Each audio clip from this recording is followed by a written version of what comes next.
Okay. So obviously, how does it work? This is really important. So let's go through the mechanics of how it works. And once again, hat tip to multiple sources out there. Thank you. Yep. This has been reported, like I said, ad nauseum, but it doesn't seem to be getting as widespread enough attention. Hence, what I wanted to do for us is help spread this as much as we can from our level to try and get this out there, because this is just dirty pool, right?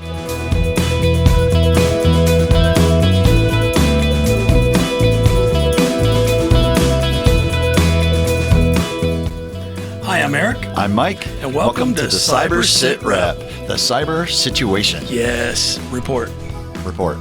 Situation report. Yeah, I'll get that. So military. Close, Mike. So My wife close. asked me to buy vowels, and I don't know what they're standing for anymore. I'm so many acronyms. Yeah, you're bankrupt on vowels. I am. It's all right, though. I have no more money left. So, everybody, thank you for joining us. It's been a little bit of a minute or two. Yes, as you can tell from the rusty start. Since Mike and I have seen each other, and man, we missed each other. Man. I don't know about you. I've been looking forward to this all week. So, it's time off from my normal day to day. Yeah, so got it's the fantastic. hard stuff done. I think this is fun, and done. Yeah, except for all those people who I have taskers to done. All right, I'm working them. Exactly. Yep, we're working on that. Billable hours. We're good to go. Yeah. Right. So I say fun, but this particular sit rep we're going to be talking about, Mike, is you do it a lot better than I do. But it's a serious topic, but it is very serious. It has its lightheartedness if you look at the craziness of it. Right. And if you have the guts that Mike does to play in the pool there with these people and trying to mess around and see what I can find and do all that stuff, that's awesome. So Mike, speaking of that, what is our topic today? Well, today we're going to be talking about pig butchering, where we're high on the hog. Right, pig butchering. So, what the heck? I was going to say. What is that? I thought we were talking cyber. Why are we making bacon? Why are we talking about animal parts? Right, exactly. Right. Well, we didn't come up with the term, obviously. No, right? It's a term that's out there. Right, and I want to reinforce that. While we recognize that most of our audience members are already savvy to this, we really want to enlist your help in getting the word out there. Exactly. As far and wide as possible, because the impacts of this, as you're going to see, are devastating, and we want to try and do our best to keep those that we know, that we're friendly with, that they're loved ones, relatives, acquaintances, trying to inoculate these people against the scam, right? My mother, who clicks on everything. Right, exactly. We got to protect. Everybody has that person in their family, right? Yep. That goes forward in good conscience and faith, and is in the top of their game for 1 second, and boom, then it starts, right? And then they're butchered. So, yeah, right. So, pig butchering itself obviously is a scam. We're going to talk about here more in a minute, but it is a methodical long game approach to ultimately extract really large sums of money from vulnerable people. That's right. With very little chance of that victim getting that money back, right? Little to none.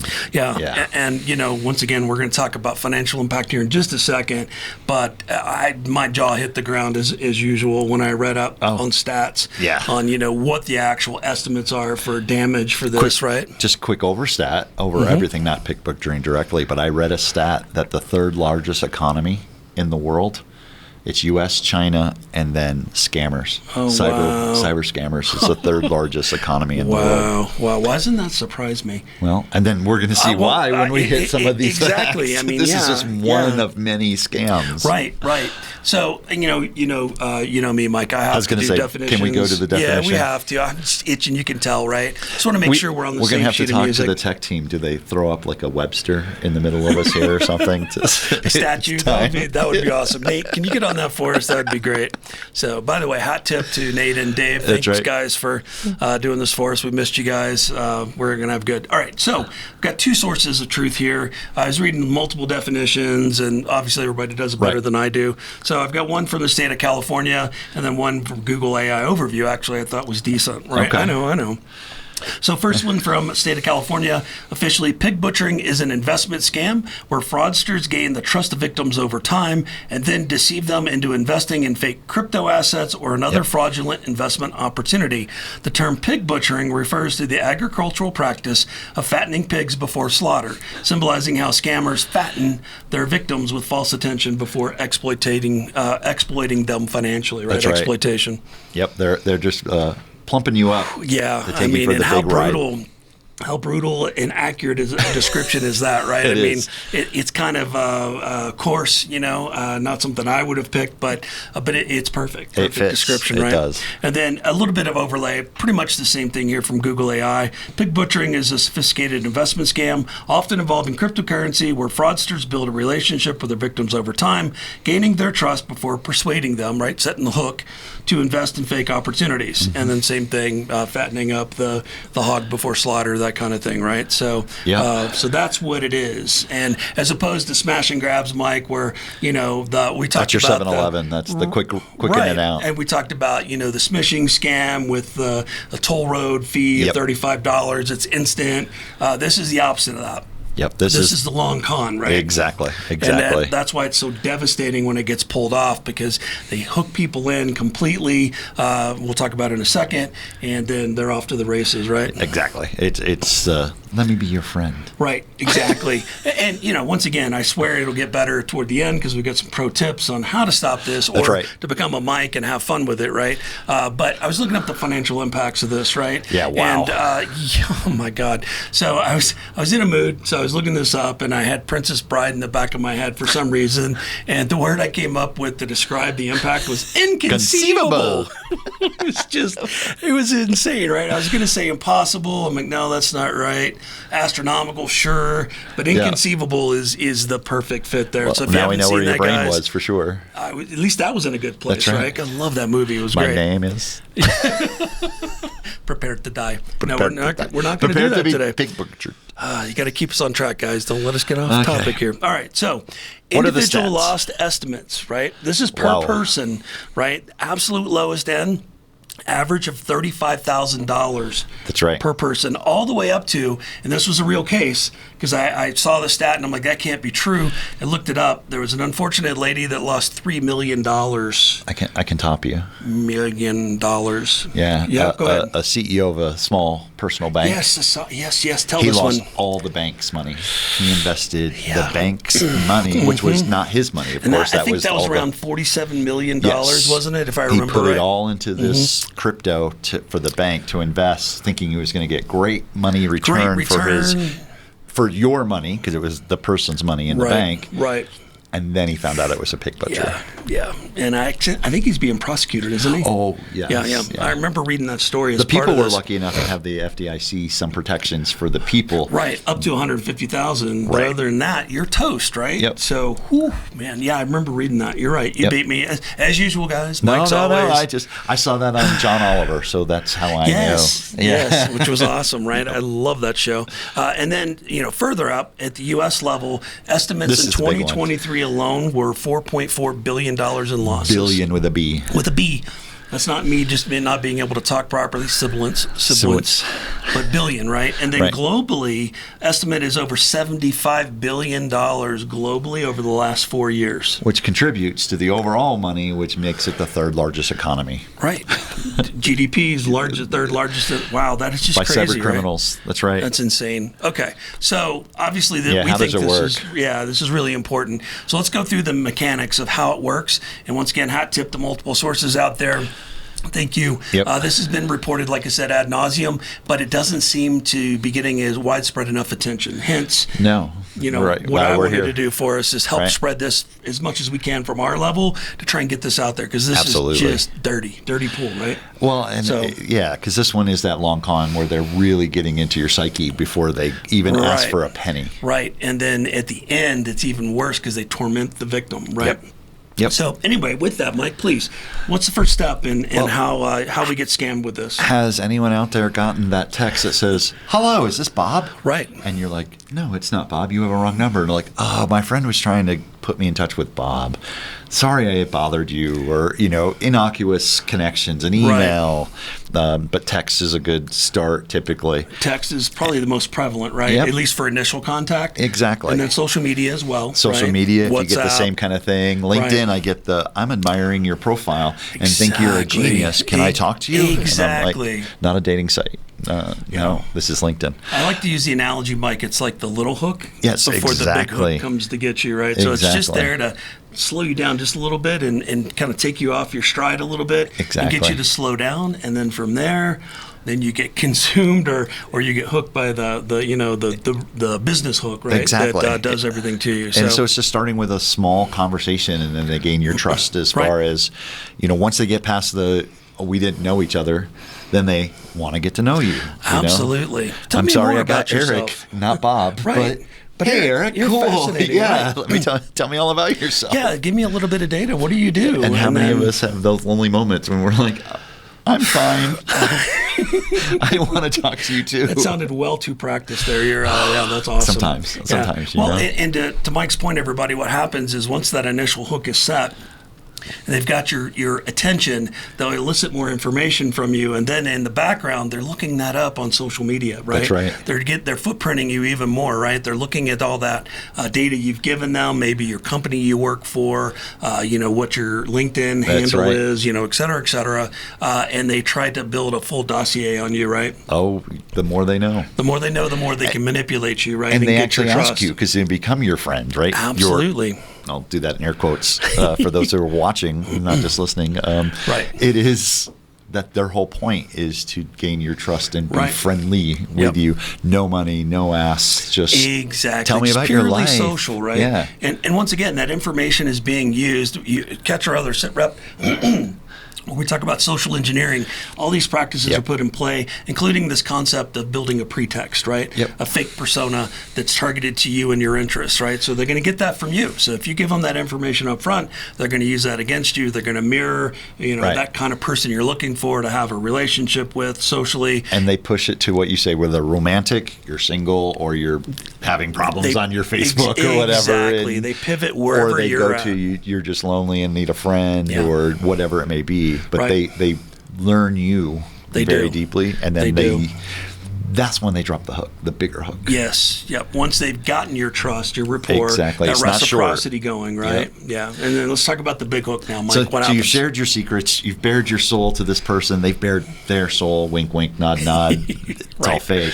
That's when they're like, I've been doing this thing, and I'm not sure I should tell you, but I'll. Right, because it may be insider information. Right, and we've been chatting a long time. Right. I've told you about the death of my uncle, or whatever, it's a sad story, and I trust you now. I've got this inline on crypto. Right. Through this app that you can download typically from an actual store. Yes. Not a legitimate site, legitimate store. Crypto exchange, right? Yep. And they're like, and you don't invest a lot. I don't want your life savings, but if you could put $20 in, just so I can show you that this will work. Right. And so you download the app, you give them the $20, it makes $40. Wow. And then Magic. $80. Right. And they're like, okay, remember how I helped you last time? I got another inside thing. Purchase here, but this time you're going to have to put in a minimum of $500. Right. And you put in $500, and then that makes some money. Right. And they even let you withdraw some money sometimes. Yes. Like, hey, you should take $200 out now while you got it. Well, that's, to that point, Mike, on the reading I was doing on all the cases, that is the huge part there that cements that trust, is allowing the victim or the target to be able to withdraw some of that money and pull it back like it's theirs, right? And then that entices those poor people to then invest heavily. Right. Because in their mind, they bypass those barriers. This person's a friend, is trustworthy, and now I can throw all that money in there. And they the actual app itself has charts, and it's showing you how you're going up and going down, and because you will have losses. It won't just be straight up, but it's always kind of on that upwards creep. So you're like, this seems legit, and we got some money out, right? Until they're like, one, you've put in a bunch of money in small chunks over time, right? But then the big hit. This is a big one. This is the hook. This is the big hook. I hooked you. Hooked you. I've helped you before. Right. This is an insider beyond insider. We're looking 3-4 times profit on this fear if missing we can out do thing, it. Right? FOMO. So this is the one. If you've got it, you need to put the money in. Right. Trust me. Trust me. Trust me. And you do at this point because they're your best friend, right? Or lover, depending on which route you went. Absolutely. They are the person who has made you money, and you've been able to take money out as well. So that it's got to be legit. I'm dumping my money. And you're going to be a millionaire in a couple days. That's right. Woo-hoo. So you dump everything you can, And that's where the numbers range. It's what do you have? And they don't really care. They're going to take whatever you can plump in. And once again, I just want to reinforce everybody that even though those numbers are really low, 30,000 to 3 million, that represented just about everything those people had, to Mike's point. So we're not talking about just money out of the back of your wallet. We're talking about, mortgaging your house. We're talking about taking money out of your retirement, right? Things that you need to live in your older years are being taken from these people because of this They're asking scam, for you to, because it's a big win. Right. Get a second mortgage, right. sell your car, or whatever you got to do to get as much money as possible, because you're going to get it back. And as you saw previously, 1 to 2 weeks, just give us a minute. It'll get there. Right. And then, at this point, one of two things or both happens. The first one is the target, the victim, gets ghosted, right? Yep. And all of a sudden now this friend of yours isn't available, and you think everything's fine, but they don't talk to you, or you see that there's been a big loss, and you wonder what's going on, and the bad actor doubles down and says, "Well, no, that's normal. We need to get through this. Give me more money. Yep. Give us more money. We'll get through this. We'll push through." And then it goes back to the ghosting, right? So I've seen in the reading it's one or both, and sometimes they oscillate between the two, right? Yeah, and the ghosting sometimes happens. They'll show a profit, say, on this one. Right. Like, okay, your life savings of 30,000 is now 120. Right. We need more because it's going to get even because now better. we can get you up over $500,000, et cetera, or right? the victim says, "No, I'm good at 135,000. Profit. Let me cash out," and then they get ghosted because then it's over. Because then they've pulled the money already, right? And lying to you on your app, right? Well, and a lot of times the apps are like pseudo apps, even though they're coming from the real store, and it's all fake data. That money was never really in that investment account. Exactly. It's just in their pocket. Smoke and mirrors. It's the old, pyramid scheme, and they give you some back, and then they take more from you, and then eventually, when you put in the big amount, it's gone. Right. And then, you're already sick, right? Imagine if you're this person, right, that's giving all this money away. You're already feeling ill. You may have suicidal thoughts, et cetera. And then you get taunted by the bad actor going, "Hey, I'm sorry, you got scammed. You're dumb." I'm paraphrasing here, but just go out and look it up on your search engine of choice. There's all these horror stories. And these people, like to gloat at the end of it, right? They don't just, disappear. They like to rub it in the victim's face, right? Absolutely. That, how could you fall for something like this? You unsmart individual. Well, and in a sad case, if they push that person over the edge, who's the only witness? Who's the only person that can testify? Exactly. The person who's no longer with us, sadly. Exactly. It's which is why you can see why we're talking about it, everybody. We really want the community to get this out there. And there's another dark side to this too, that John Oliver did talk about, was that sometimes the people that are actually connecting with you are slave laborers themselves. Yes, and I'm glad you brought that up. I didn't know if we'd have time to go into that. So, but just look up that as well, and realize there's a lot of people that are in human slavery conditions. They're being forced to do this, and they're literally in a prison compound in plain sight. Having to text, do all this stuff. They don't want to, but if they don't, then there's physical abuse. So, and then there's the willful participants as well. It's kind of all over the place, but that's why it's such a big industry. Exactly. Even those that are the slave labor part, they're being led by the criminals. They just have hired in. And to that point, there are playbooks that have been recovered from law enforcement that walk through the stage, from 1 to 10, and it's just insane, man, how organized and methodical this is. I can't stress that enough, right? Exactly. So let's get to the good stuff. Let's get to defensive measures. That's right. How do we protect ourselves? How do we protect ourselves and the people we think are vulnerable to this attack? For myself, is trust no one. He doesn't even trust me, everybody. I'm looking for Bob. I'm like, right. I don't even say, sorry, this is not Bob anymore. I don't. It's gone. And to that point, I do the same thing. I don't respond to it, and then I report it as spam, and I move on, right? Don't let that first hook get set. Because the more hooks that get set, the harder and harder it is to get out of those hooks, right? Right. So that's tip number one. Don't fall prey to that, unsolicited message, right? And once again, you made a really good point, Mike, is that there are people out there that are, wonderful people that sometimes get socially isolated. They get lonely. You look.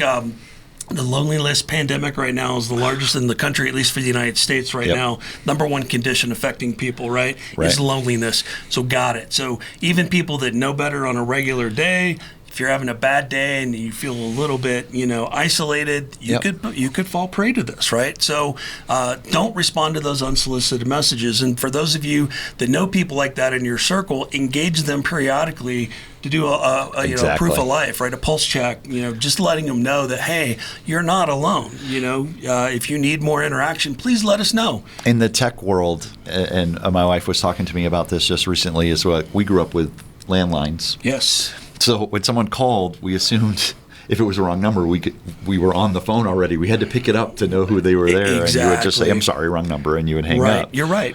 Things but now much more things have changed, so it's very much that people aren't used to that. That's a great point. They're just like my mother is so used to that she feels she has to do that in the tech world. Right.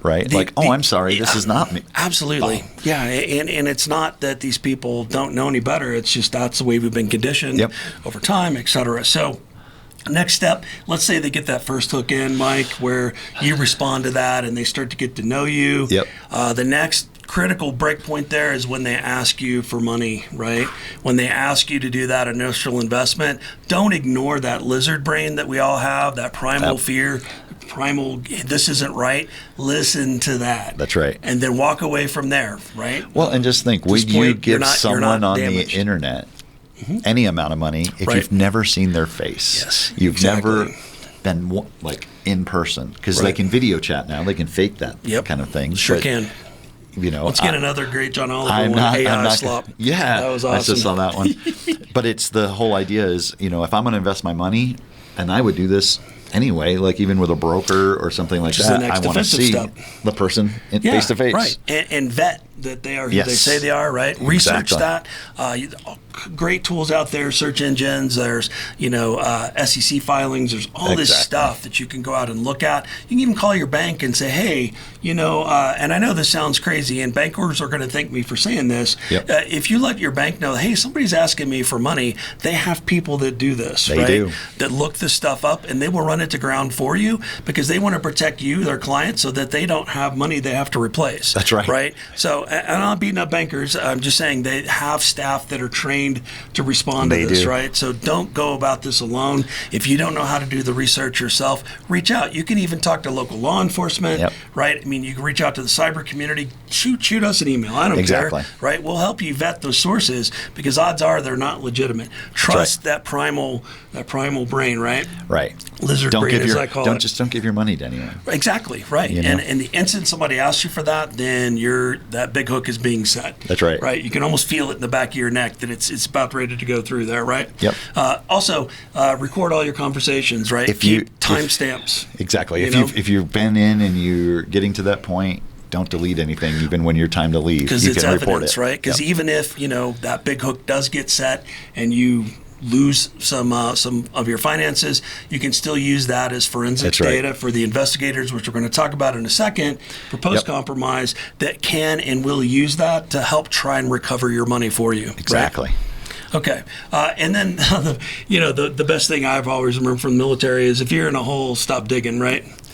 You don't want to go down anymore. Quit digging that hole, right? So cut your losses, right? Even if, that big hook's been set, you've been taken for an initial amount of money, and it comes back for a second amount of money, just stop. Right. Stop. Exactly. Just say no. Pause. Thank you, Nancy Reagan. No, right?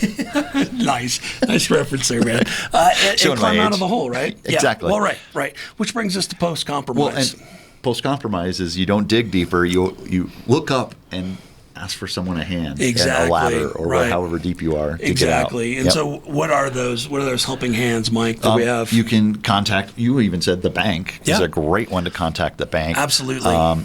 You can contact a cybersecurity company, a cyber attorney, and then, of course, local law enforcement. You've got to get law enforcement involved. Local sometimes can help, depending on where you are. They can. That's why we say I left it in there just because of that. Because realize that unless you happen to be in the backyard of the scammer, this is going to be an interstate, exploit, ergo federal, right? Which means you're going to have the FBI involved, Secret Service, right? Attorney generals from multiple states, et cetera, right? But don't leave out local law enforcement. You may be really pleasantly surprised with how sharp your local PD is, right, with regards to cybersecurity. So and if nothing don't else, exclude it. It's the case file, whether they can take action or not, that Absolutely. you can use for insurance and other things. Correlation, it shows right? that you opened up a case. Exactly, and you did due diligence, Exactly. right? And of course the bank, right? Yep. Now, the thing is, all internet attacks are time sensitive, right? So the longer that the attack goes on, either unreported or not responded to, the odds of you coming back from that in a successful fashion plummet, right? Yeah. So this is one of those, stop digging the hole, get the heck out of it as soon as you can, shoot that flare up, right? Yep. Ask for help, all of these, right? And if you need to run them in parallel, you can. And if that's too much for you, start with your bank, start with your local law enforcement, but go to the FBI. Absolutely. We talked about in another SITREP, we have the Internet Crime Complaint Center, the IC Cubed. Yep. That's ran by the FBI, so you could report that. But once again, if you're talking the kinds of money that we're talking about here, if you call the FBI directly, you're going to get their attention. That's because right. that is significant felony that's going on there, right? And then, of course, at the state level, your attorney general can also work in there, and they all work together. Because unfortunately, this has happened so often now that they're a well-oiled machine. Now. They Yeah. do. They have They have a playbook, and they have a way to respond. And depending on the time sensitivity, they may be able to claw some of that money back, right? Especially because bad guys, we're going to let this out of the bag. People think crypto is untraceable. It's traceable. Not true, right? And so once again, even though it may be in crypto, there may be a way to get that back depending on how quickly you engage the authorities, right? Yeah, you usually have 48 hours before it can get disappeared. Yeah. But you need to get out there quick. As soon as you can. Yep. Right. So, Mike, anything, I know you, let's talk about the fun part here. And I don't advise this for most of the rank and file out here, but he's a pro. So, Mike, tell us about your shenanigans that you do to try and So fight sometimes back. we troll back the people trying to troll us. So have the conversations. And the whole point is to follow the path. Right? To be able to see exactly what their TTPs are, tactics, techniques, and procedures. Right. So how are they doing this? So I am lonely, and I will talk to them right up until we get to the point of, downloading the app. Then it's maybe getting a throwaway phone, downloading an app, seeing what it does, seeing if it's a legitimate app or is it a fake app. And once again, let me just caution everybody. Mike is a cybersecurity professional, right? You've been trained. And Mike's also tied in with law enforcement, right? Yes. So the whole point behind him doing this is so that he can give those TTPs, tactics, techniques, procedures, to law enforcement to help, increase their knowledge of the threat scenario out there, right? So I get right up into the money, and then we ghost. Which is funny because then I get a lot of the "Where did you go? I miss you" emails and texts. That's awesome. So it's awesome. Then I can play coy and I haven't got around to putting the money in yet. Right. Next week. I'll be there next week. Sorry. And the idea is to try to keep them on the hook. So if law enforcement does happen to know about them already or it's new, they can maybe engage or do something from that point on. Yeah, agreed. Okay, let's close this out. So once again, everybody, we're firmly aware that majority of people on the cast are already savvy to this. If you're not, sorry to scare you, but this is real. And the public service announcement we want to do here is spread this as far and wide as you can, right? And please, take a look at your circles, right? Your social circles, your professional circles, your family circles especially. And based on what we're talking about, how this works, see if there's anybody in those circles that you think may be vulnerable to this, right? And reach out to them, right? Exactly. And you don't have to tell them what it's for, right? You don't have to say, I'm worried you're going to get scammed. You don't have to go that route because realize this may be a sensitive topic, but at least pulse check, right? Like we do in the military. Take care of your buddy, right? Make sure they're okay. They're in a right frame of mind, right? Everybody has bad days. Some people have more than one bad day. And you could be literally saving somebody's life by doing this, right? Exactly. So just, monitor your friends. Let them know that this exists. Don't say, I think you're going to fall victim, but tell them that it's out there so that they're more savvy and more aware. Awesome. As always, please reach out with comments. That's right. Like and follow below. Yeah. Appreciate you guys. Until the next SITREP, you guys take care. Talk to you soon. Bye-bye.